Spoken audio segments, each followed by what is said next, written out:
E aí pessoal, tudo bom? Espero que sim. Para quem não me conhece, meu nome é Marcelo Baeta e esse ano eu vou ser o professor de História de vocês. É muito bom ter vocês aqui com a gente no Colégio Alcântara e eu espero que o ano seja muito proveitoso pra gente.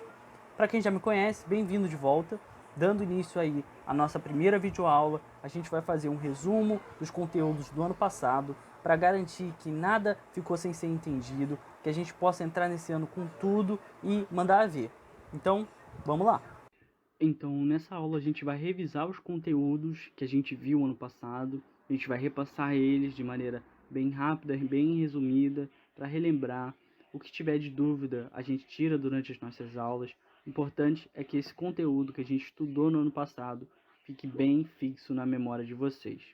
Então, a gente vai abordar nessa aula a pré-história, os períodos da pré-história, as antigas civilizações, como elas se desenvolveram, aonde elas se desenvolveram, Império Romano, como ele se estrutura, Império Bizantino, como ele se estrutura, o Islã, a religião, o islamismo, como ele se desenvolve, onde ele se desenvolve, os povos germânicos e a influência dos povos germânicos para o fim do Império Romano, o sistema feudalista, feudalismo, e como ele é influenciado pela queda do Império Romano, a formação dos Estados Nacionais, quando o feudalismo ele entra em declínio e começam a se formar os estados com poder mais centralizado, os reis absolutistas, como o papel da igreja está estabelecido dentro desses estados nacionais e como o abuso e a falta de cuidado da igreja leva aos movimentos de reforma, inclusive a reforma protestante, e o movimento do renascimento cultural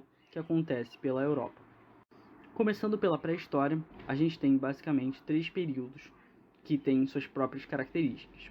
O período paleolítico, conhecido como período da Pedra Lascada, tinha uma sociedade de caçadores e coletores, prezando sempre pela sobrevivência, pela autopreservação. Tinham como característica o nomadismo, não se fixavam em um lugar específico. Com o passar dos anos, aprendem a dominar o fogo e a se expressar através das pinturas rupestres.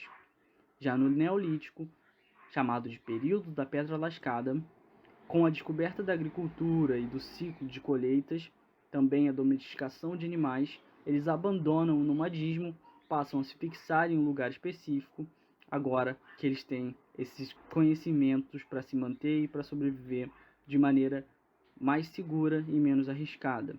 Com esse sedentarismo e o fim do nomadismo, vão surgir pequenas comunidades que vão se desenvolvendo.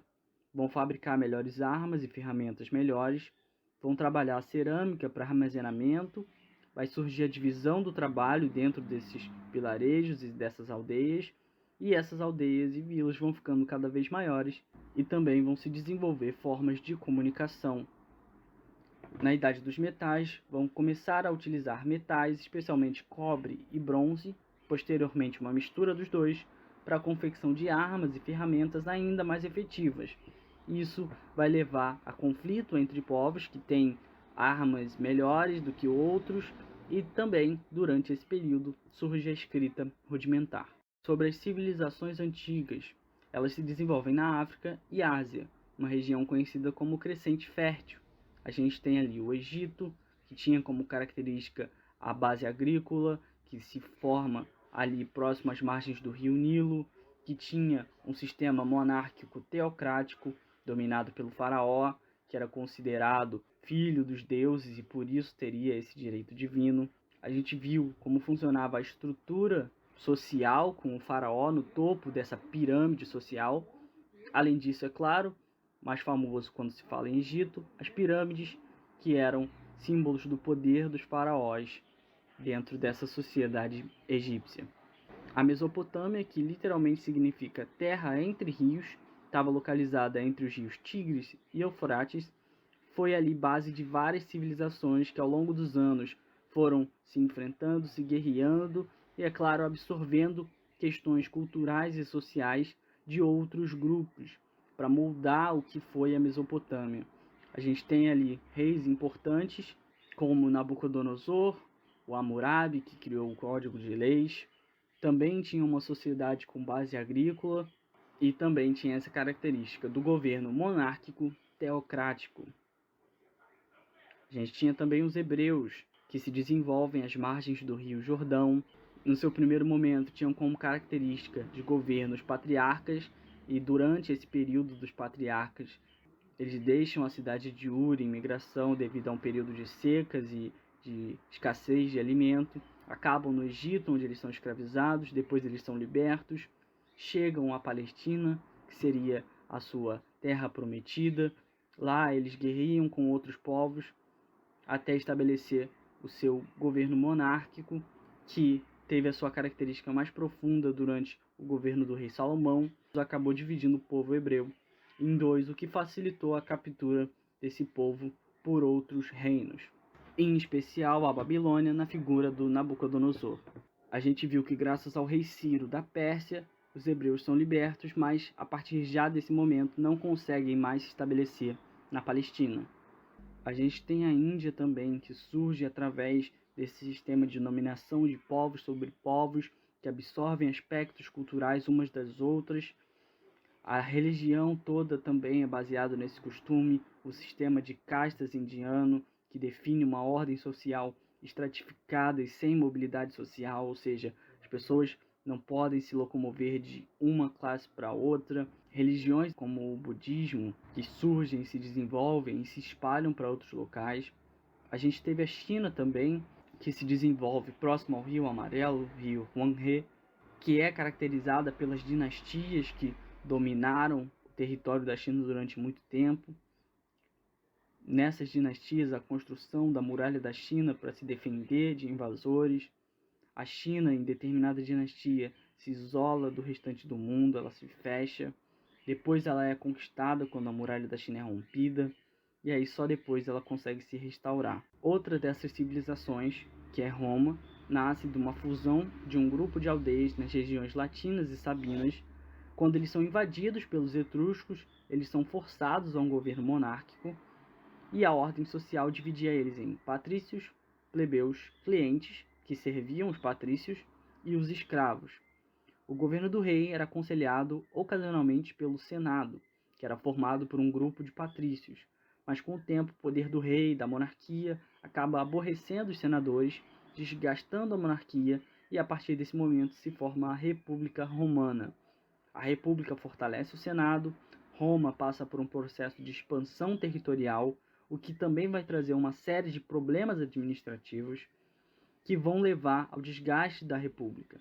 Com a República em crise, para tentar se manter, se formam os triunviratos, surge conflito entre esses três governantes.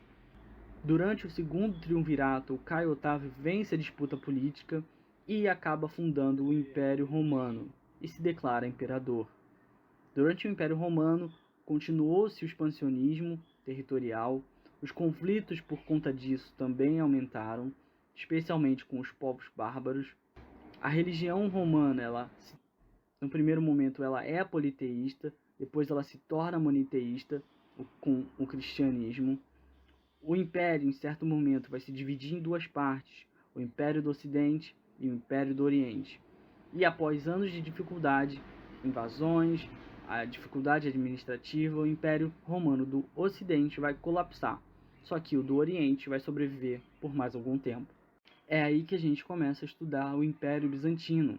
Mesmo com a queda de Roma, o Império Romano do Ocidente sobreviveu, com sua capital em Bizâncio, que mais tarde vai ser renomeada de Constantinopla, no reinado do Constantino.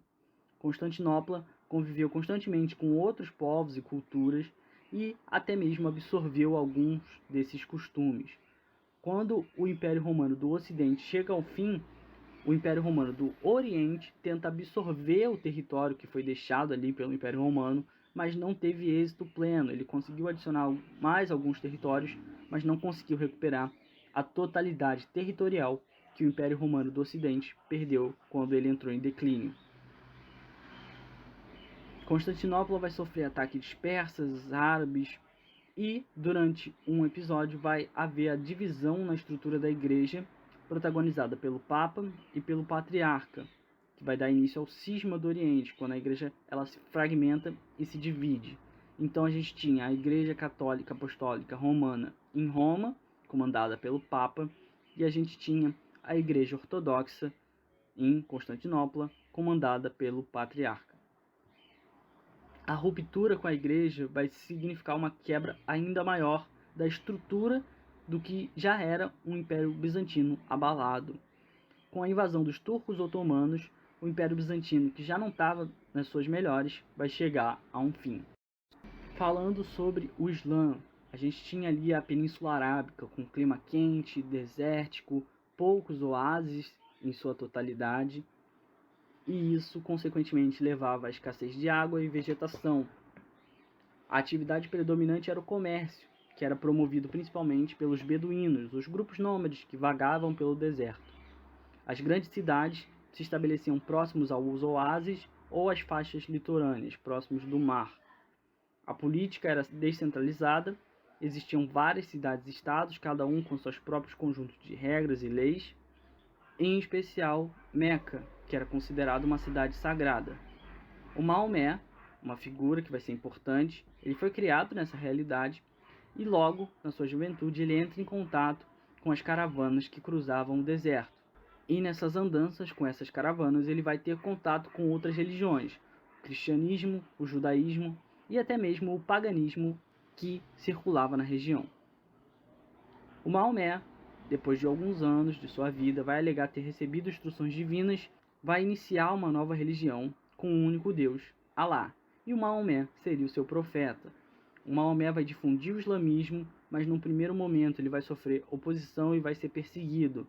O islamismo vai continuar reunindo muitos seguidores ao longo dos anos, que vão continuar difundindo a religião após a morte do Maomé, dando início ao Império Islâmico, que vai se espalhar pela região e dominar vários dos territórios ali do Oriente Médio. Sobre os povos germânicos, com a queda do Império Romano, as tribos germânicas se estabelecem no antigo território de Roma e adaptam os costumes romanos às suas próprias leis.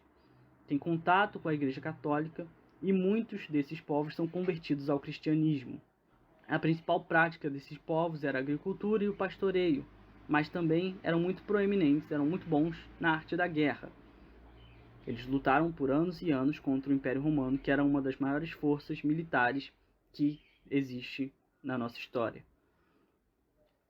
Antes do cristianismo ser adotado, as práticas religiosas dos povos germânicos eram politeístas, acreditavam em vários deuses, e esses deuses eram representações de aspectos da natureza. Com o passar do tempo, as tribos vão se unificar, e essa união vai dar origem ao Sacro Império Romano Germânico.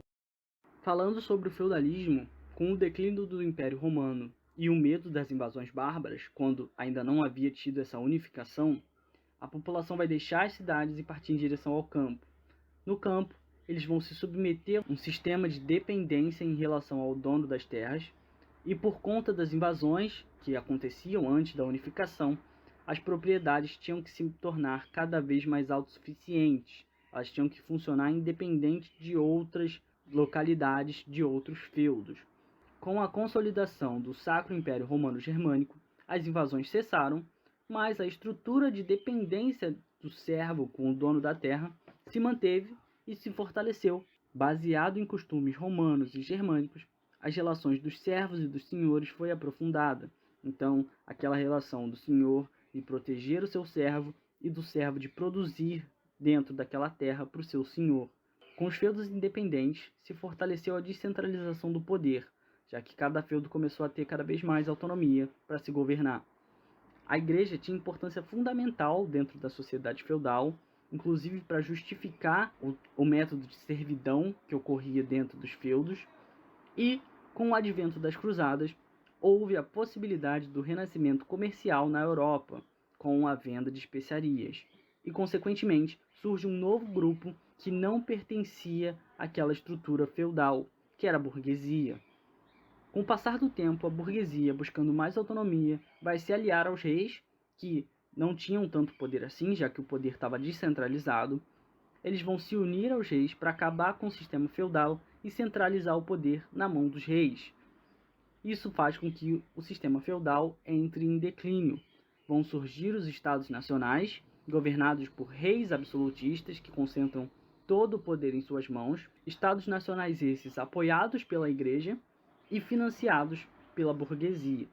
No século XIV, a Europa Ocidental vai sofrer uma fase conturbada, marcada por dificuldades econômicas, diminuição da população, guerras e também o enfraquecimento da Igreja.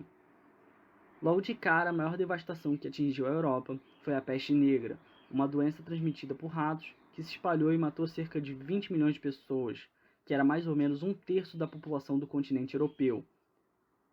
Uma doença avassaladora que acabou com muita gente de maneira muito rápida. A população da Europa, que era extremamente religiosa, vai buscar a igreja por apoio durante esse período, só que, diante da situação avassaladora que era essa doença, os membros da igreja ficam sem ação. E isso faz com que as pessoas comecem a perder a credibilidade na igreja. Outro fator que vai influenciar na questão do declínio da Idade Média vai ser a Guerra dos 100 Anos, que foi muito longa e, ao final, além da devastação do território, vai deixar duas das maiores nações da Europa, que eram a França e a Inglaterra, com sérios problemas econômicos.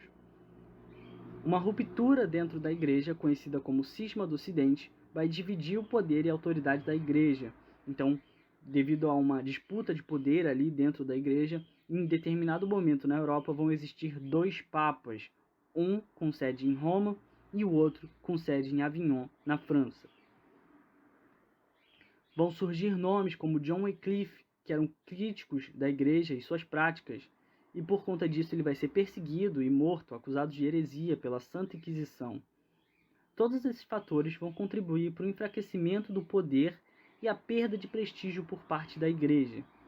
Enquanto isso, no Oriente, a queda da cidade de Constantinopla nas mãos dos turcos otomanos, como a gente já falou, vai dar fim ao período histórico conhecido como Idade Média. Então, a partir desse momento, a Idade Média se encerra. Voltando ao tópico da igreja e aos críticos da igreja, durante esse período a igreja se valia de práticas como a venda de indulgências, que era a venda de perdão, e o comércio de itens sagrados para acumular riquezas. Entre os críticos da igreja vai surgir um cara chamado Martinho Lutero com as suas 95 teses, onde ele aponta num documento onde ele acredita que a igreja está errando. O Lutero, com as suas ideias, vai aderir muitos seguidores que vão começar a criticar a igreja e suas práticas. O movimento do Lutero logo vai tomar proporções inesperadas, graças a um fator muito importante, que foi a invenção da prensa de Gutenberg, que permitia distribuir o material do Lutero de maneira muito mais rápida. E quando o movimento cresce de tal maneira, acaba rompendo com a Igreja Católica, o que não era o objetivo do Lutero a início. Ele queria reformar a igreja, mas logo as coisas tomam uma proporção tão grande, a igreja não cede sob as reivindicações do Lutero, inclusive pede para ele se retratar do que ele disse, renunciar o que ele disse, ele não faz. Então acaba surgindo uma nova doutrina religiosa, o protestantismo, também chamado de luteranismo.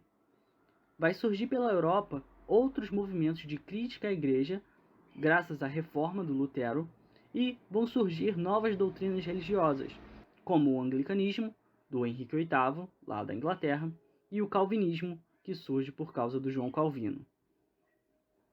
Perdendo credibilidade e fiéis, a Igreja Católica ela precisa rever alguns dos seus conceitos que estavam sendo amplamente e duramente criticados, e ela faz isso no movimento conhecido como Contra-Reforma, onde ela reforça a autoridade da Igreja e do Papa, mas acaba cedendo em alguns pontos, como a venda das indulgências, que deixam de existir a partir desse momento. Com a Igreja perdendo prestígio, outro movimento vai ganhar destaque, que vai ser o Renascimento. Ele vai ocorrer inicialmente na Itália e vai se difundir pela Europa. Foi caracterizado por uma crítica aos valores medievais, o que significou um retorno aos ideais de mundo greco-romano, uma valorização da antiguidade clássica. Então se acreditava que o período da Idade Média foi um período muito ruim, muito conturbado, muito voltado para a ideia da igreja e de uma sociedade que deveria servir à igreja. Então buscam, no Renascimento, trazer de volta a valorização da antiguidade clássica, do período grego, do período romano, tanto na questão de ideias, quanto na questão de obras de arte, quanto na questão de arquitetura. Tudo isso surge novamente com força, propagado pelo movimento do Renascimento. Os homens que viviam sob a Renascença vão criticar a cultura medieval, que era extremamente teocêntrica, ou seja, voltada para Deus e para a questão da igreja, tanto que as pinturas eram voltadas para a questão religiosa, os livros eram voltados para a questão religiosa. Então, o Renascimento e os renascentistas defendiam uma nova ordem de valores, o antropocentrismo, onde ganha destaque o homem e suas práticas. Além disso, ganha destaque também a valorização da razão, já que na Baixa Idade Média as ideias estavam atreladas à questão religiosa, à igreja. A mentalidade renascentista vai fazer surgir na Itália e em outros países um grupo de intelectuais laicos, cujas obras estavam ligadas à vida cotidiana, enquanto que na Idade Média essas obras estavam ligadas a questões religiosas. Durante o período do Renascimento vão haver grandes obras artísticas, pinturas, esculturas, na literatura, na arquitetura e especialmente na ciência. É um período em que o homem começa a experimentar, a tentar descobrir como o mundo funciona. Na Idade Média, a maioria das explicações estava ligada à religião. As coisas funcionavam daquela maneira porque era assim que Deus havia estabelecido. Era o que pregava a igreja na Idade Média. No Renascimento, o homem começa a se questionar mais, a tentar descobrir o motivo por trás das coisas, a experimentar. Então é um período em que a ciência ela prospera. Com o passar dos anos, entretanto, o movimento renascentista vai perdendo força, principalmente na Itália, e com o declínio das cidades italianas, que ganharam destaque e foram o berço do Renascimento, justamente por causa do renascimento comercial, do comércio de especiarias. A Itália foi uma das maiores, mais economicamente ricas com o comércio de especiarias. Só que agora o eixo do mundo estava mudando. Existia agora um novo território, chamado de América, que estava ganhando muito destaque. As pessoas queriam explorar esse novo território, descobrir que valor eles conseguiriam aqui. Então a venda de especiarias ela entra em declínio e por conta disso as cidades italianas vão perdendo a riqueza e o prestígio que elas tinham, e como a Itália foi o berço do Renascimento, o movimento renascentista também vai perdendo força. E com as grandes navegações, os investimentos em exploração marítima e o interesse aqui nas Américas, o eixo comercial vai mudar. E a gente vai ter grandes nações se lançando à frente, como Portugal e Espanha, que vão ser os pioneiros nessa exploração de novas terras. Nessa semana a gente para por aqui. Semana que vem, na nossa aula presencial, a gente continua falando um pouquinho desses conteúdos. Eu tiro quaisquer dúvidas que vocês tiverem e corrijo o exercício que eu deixei para vocês, tá bom? Então a gente se vê lá. Até mais. Tchau, tchau.